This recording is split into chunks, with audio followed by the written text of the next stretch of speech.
Coming up on this episode of Outlook TV. Victoria Pride Parade and Festival. Vancouver's East Side Pride. Surrey celebrates its 20th Pride Festival. And much, much more. Hello and welcome to Outlook TV. I'm Rebecca Wyman.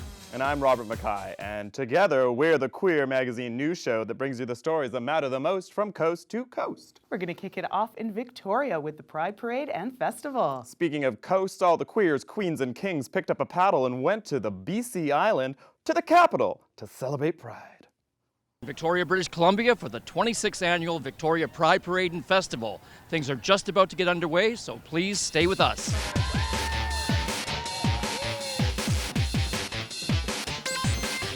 I believe there's 120, which is the same as last year, and so the parade roughly takes to watch is almost 2 hours now. Fantastic. Now take us back to the early parades that you were in and compare that to now.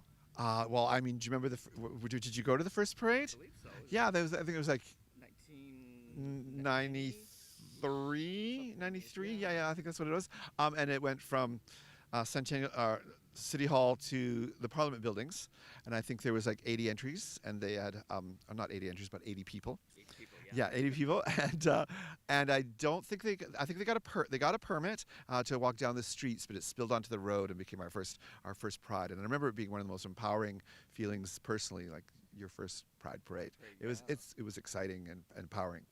Oh, hi, I'm Lisa Helps. I'm the Mayor of Victoria. Fantastic. And what does it mean to have the mayor in this parade? What's it say to the people of Victoria? Well, one thing is that the mayor happens to also be queer, so Pride is a great celebration for that. I've come to Pride since I was a teenager, but I think more than having me in the parade, what it means is we've got council in the parade, we've got staff in the parade, we've got little kids in the parade.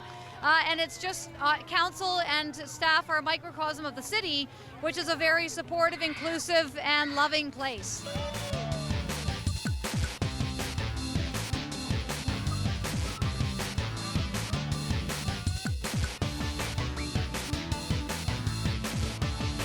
In this year, we created a youth council, and our youth council hosts our youth event, which is like a dance and a clothing swap and a show and crafts, and so that was the opening of Pride like 2 weeks ago. So we start actually setting up on today, Saturday at like 8 in the morning. We put in all the fences and the porta potties and the tenting, and tomorrow there is 130 vendors, which are either arts and crafts vendors and info booths, based in the community. There is 20 food vendors. There's a beer garden for 3,000. There's a main stage.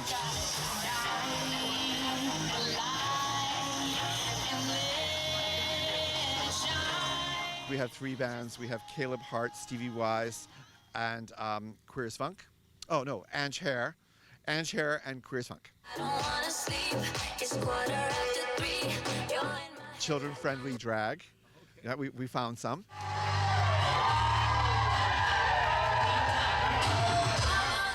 So there's an event at the museum. I think today there's a kayaking event with Mac. There was the beach party from House of Gabor. There's Mr. Miss Gay Vancouver Island with paparazzi. There was House of Occult drag events. There was drag story time for children at the library. Some of the libraries. We did a magazine for poetry magazine for youth this year, starting last year, but the second year for this year. But there's so many events going on. There was a big gay dog walk. There's Pride in the Word tonight.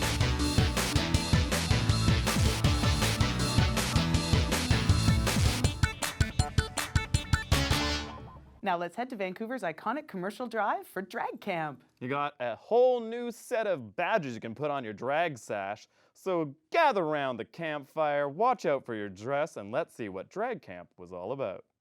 It is summertime and the living is queer and easy. I am starting my summer off with Drag Camp today at Havana Theater, put on by iCoat and Kenny Tanaka. Yeah, you've got a friend in me.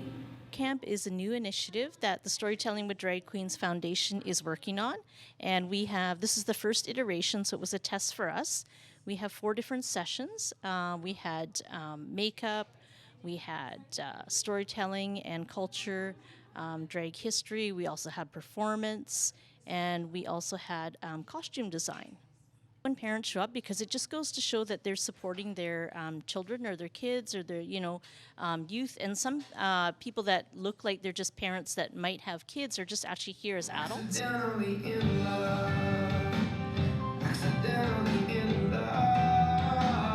It's been really great to take my love of this form of art and to be able to share it with people who, don't have the same experiences as I do. Whether they're people who think drag is just a fun thing they see once in a while, or it's kids who are interested in trying it for themselves.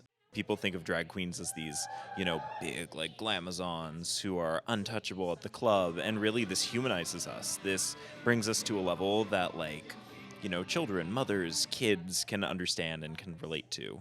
Demystifies us. Harvey, Gilbert, and the other activists had a flag. A flag with 8 colorful stripes. It's a place to have the youth have a space where they can come to and they can get some tips and have fun with us and not worry about having to go out of their way to find an all ages event. It's kids and also their parents, and the kind of having the whole family there to have this experiences together and ask questions together is really lovely. Being a drag clown, it's a different experience than being like a flesh-tone drag queen or a drag king or anything, and it gives me more of a chance to play and take that to a different kind of space and show a whole different side of drag. This space really does kind of help humanize drag for kids and their parents, because a lot of the people that we have coming in are definitely drag races they're in to the community, right? And so that's the kind of impression of drag that they have, especially I think a lot of these parents are finding out about these things through their kids and are seeing these kind of bigger mass media iterations of drag. So getting to see what it actually looks like in terms of community is I think it's a really good kind of eye-opening experience for people, the diversity of the actual scene versus what they've experienced through television. Our friendship will never die. And from Havana Theater for Drag Camp, my name is Leroy Wan. It's time for us to take a little break. Because it's summertime and I need a mani-pedi. How about you? Oh, yeah. Yeah, we both do.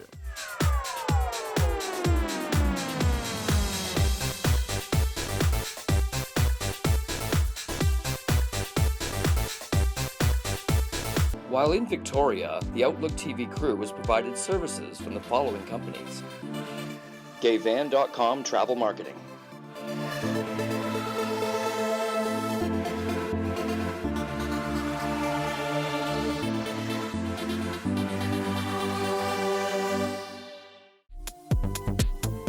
Hotel Grand Pacific,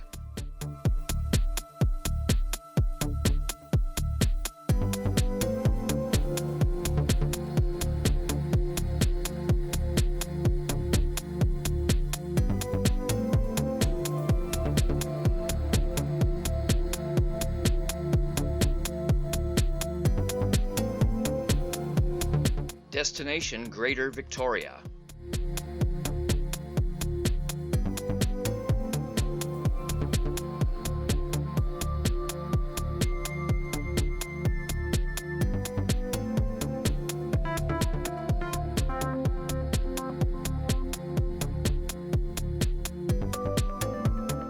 Transportation for the Outlook TV crew was provided by Helijet. Helijet operates regularly scheduled flights between downtown Vancouver, Victoria, and Nanaimo. Helijet flies between Victoria and Vancouver day and night, rain or shine. Now offering free parking and shuttle service for passengers at all terminals. For flight schedules and bookings, call 1-800-665-4354 or visit helijet.com.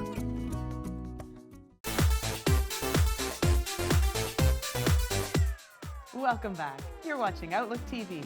It seems Commercial Drive is the hep place to be, so all the youth are going down there for a little something, Rebecca. Well, they were there for East Side Pride recently. Yep, everybody gets together. There's live music, there's vendors. It's a fabulous time. Queer pride, hipster pride. Let's see what happens when they mash together.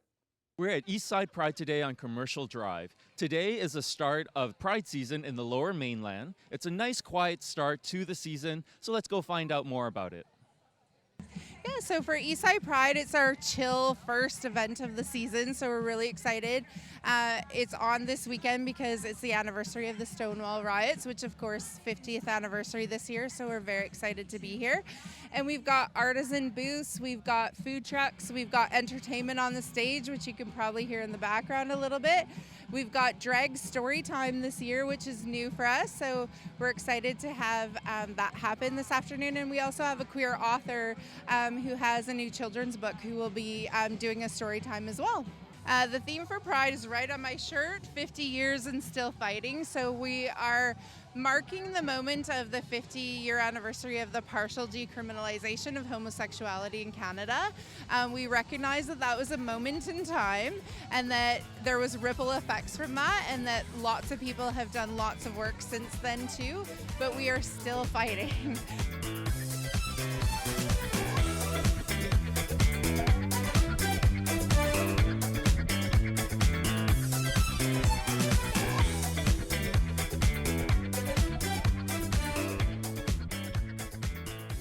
Venus and Mars, honestly, is a really cool booth, but all of them are really something special. Especially one, I think it's called the Fairies or something, where you can lay in bed with a bunch of strangers, so that's always fun. There you go. Join us. There is a walking tour called the Really Gay History Tour, which is the story of Vancouver's gay community. So it winds its way down Granville Street and then through the Davie Village, and you hear lots of different tales about one of Vancouver's most marginalized communities historically. Well, the history we tell, it's a forbidden history, and it's stories you really have to dig to find.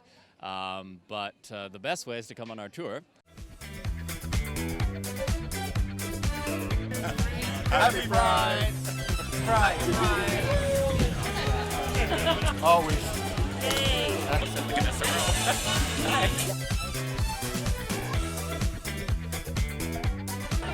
Happy Pride! Beautiful.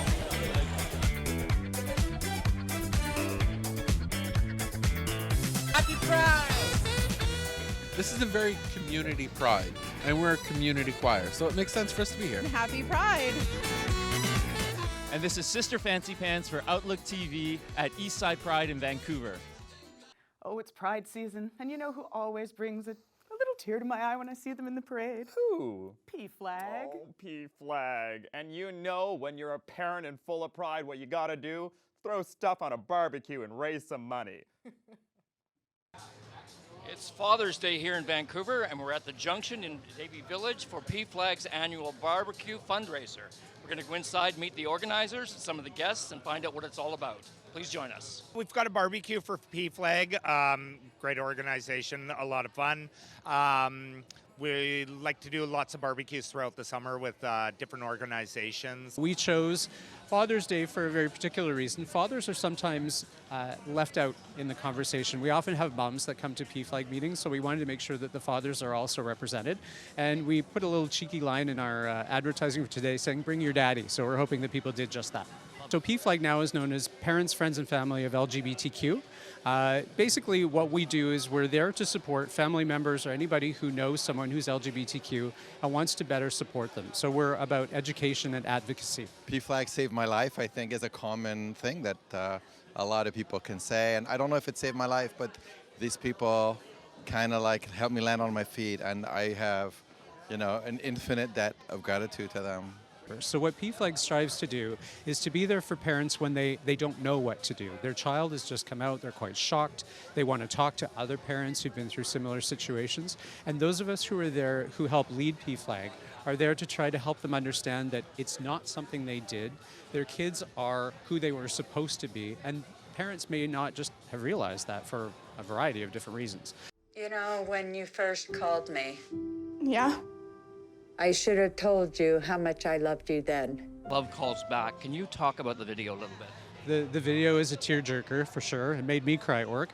PFLAG in the United States put it together with the help of, I believe, Verizon. And they've done it a couple years now with different themes. It's the theme that they used last year, I believe it was, were people coming out and they were recording their coming out moment. This was a reflection of how the parents reacted. And so when parents came back and said, wow, you know what, I didn't react to that news so well the first time and I'm here to apologize, it's a very touching and strong tribute. Just want you to know, like, you count in our life, in our family. Stop touching over there. You're gonna make a mark in your face. Oh my God. I love you very much. Right? This is what love is. This is what community is. And this is what normal, credible people do, is they work together and they support each other when they're in their time of need. If there's somebody out there who's got money, give it to PFLAG. PFLAG will do good things with it. For Outlook TV, this is Angus Prott at the PFLAG BBQ in Davie Village. If you're going to be in Vancouver in August, you need to see this next segment. Outlook TV got an inside scoop with Anushka, who gave us a preview of the upcoming VQFF. We're talking the Vancouver Queer Film Festival. Woo-woo. Say that 3 times fast. I'm not going to. Hey Canada, thank you for watching Outlook TV. My name is Lyra Wan, and today I'm here to tell you a bit about what Pride means to me, which is usually not a Pride parade, but events like the Vancouver Queer Film Festival. And Anushka is going to tell us all about the amazing films this year. The theme of the 31st annual Vancouver Queer Film Festival is See for Yourself, and that was inspired by my wish and hope and challenge and encouragement to the audience to take a chance on seeing a film that you maybe wouldn't normally see. So if you're usually into comedies, go see a drama. Just take a chance on a story that you wouldn't usually go for and be surprised. So our programming focuses on a broad representation of queer stories and queer identities in film, but we do pay special attention to queer folks of color and trans folks of color, and also to queer Indigenous people and Two-Spirit people. One of the films that we have this year, which is our opening gala film, Song Lang. It's by a Vietnamese American director, Leon Lee. It's his first feature film. It's set in 1980s Saigon. And Song Lang and a lot of other films that we have at the festival this year are films, first and foremost, and then there are queer storylines in the films. Without giving too much away, I can tell you about our centerpiece gala film. It's called Jose. It's set in Guatemala City. It won the Queer Lion at the Venice Film Festival, which is one of the most prestigious awards that a queer film can receive in the world. The director, Lee Chang, and the producer, George Robertson, will be here to do a Q&A after the gala. Ya mamá ya pasó. No te preocupes. We also have a really incredible artist coming to visit us, Anthony Hudson, who's from the Confederated Tribes of the Grand Ronde. They have a show called Looking for Tiger Lily. It is an interdisciplinary performance that combines film and drag and clowning. A film that I think a lot of people will really enjoy because it's lighthearted and it's fun is our closing gala film. It's called An Almost Ordinary Summer. It's from Italy. And it is like La Cage aux Folles meets Mamma Mia. So it's like a gay dad rom-com. And it's delightful. Papà, ma chi sono queste persone? Sono la famiglia dell'uomo che intendo sposare. Così no. And from the offices of the Vancouver Queer Film Festival, my name is Lyra Wan, and you're watching Outlook TV. Shucks, we gotta take another break now. Oh, Mr. Henderson. Hi, I'm Peach Cobbla. We are backstage here at the Massey Theatre for Celebration 50, celebrating 50 years of Stonewall. Happy Pride, everyone. You're watching Outlook TV.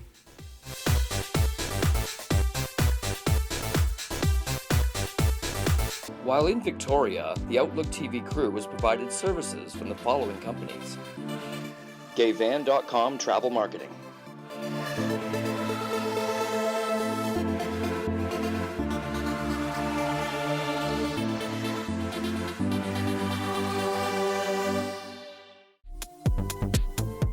Hotel Grand Pacific.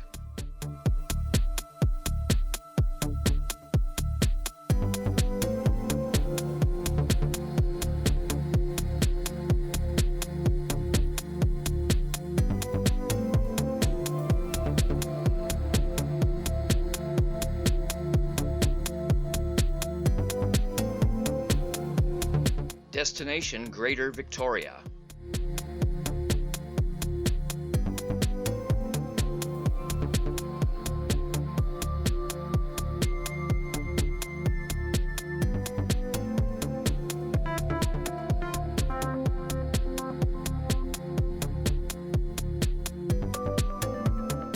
Transportation for the Outlook TV crew was provided by Helijet. Helijet operates regularly scheduled flights between downtown Vancouver, Victoria, and Nanaimo. Helijet flies between Victoria and Vancouver day and night, rain or shine. Now offering free parking and shuttle service for passengers at all terminals. For flight schedules and bookings, call 1-800-665-4354 or visit helijet.com.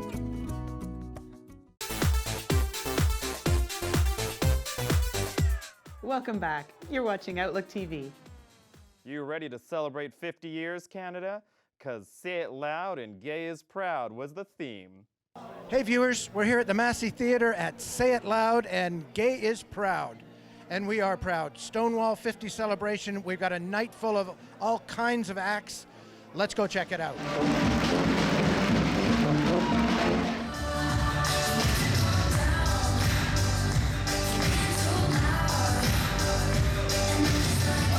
Today is the 50th anniversary of the Stonewall riots, which launched Pride as we know it. It started off as a riot, it's become a celebration, but it is still beautifully political as it should be, and tonight we are going to look into the past to remember what brought us to the present.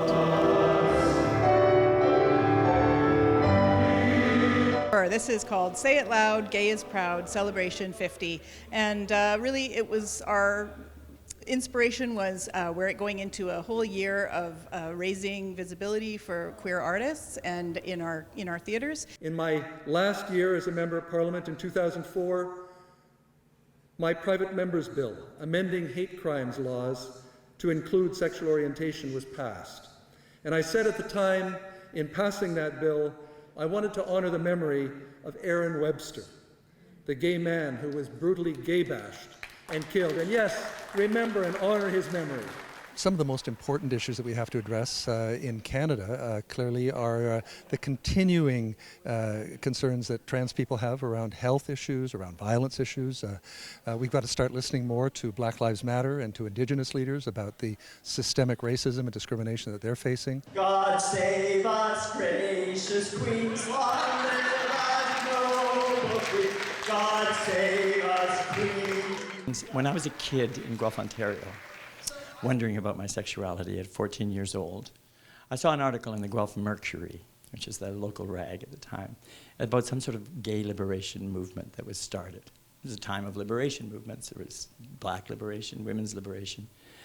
And I knew at that point, since I'd been depressed for days after seeing Romeo and Juliet in 1968, that when Romeo died, I knew something was different with me, and I knew that I wanted that group to succeed so badly. Knew nothing about them, but I knew they had to succeed. So today, 50 years later, it means remembering all of my friends and all of those who struggled so hard to get where we are today, where we can be celebrating here in New Westminster.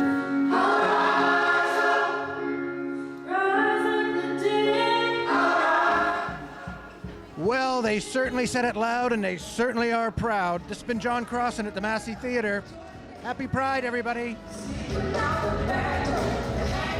Sister Fancy Pants headed out right to the heart of Surrey. And you know what you can find in the heart? A lot of pride. The 20th Pride, in fact, for Surrey. So let's see what Sister Fancy Pants found out there.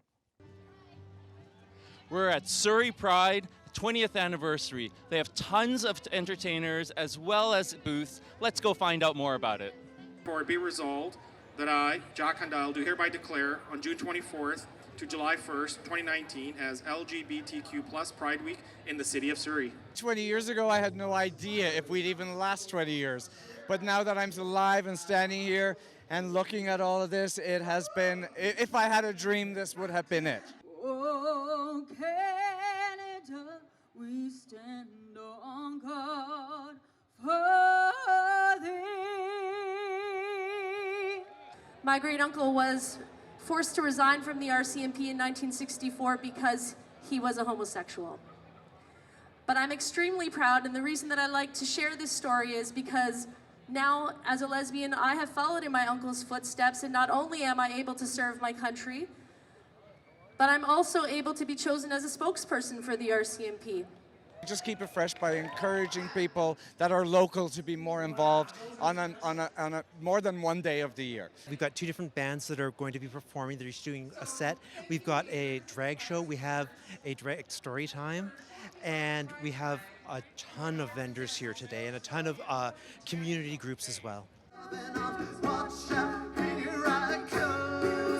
We're here to support the LGBTQ community, and it's a community that needs a lot of support. Times are changing, but they still face a lot of discrimination and dangers, and we want to be there for them. There is an LGBTQ committee for the STA, and we meet and are working with the district to improve things for the teachers and the students.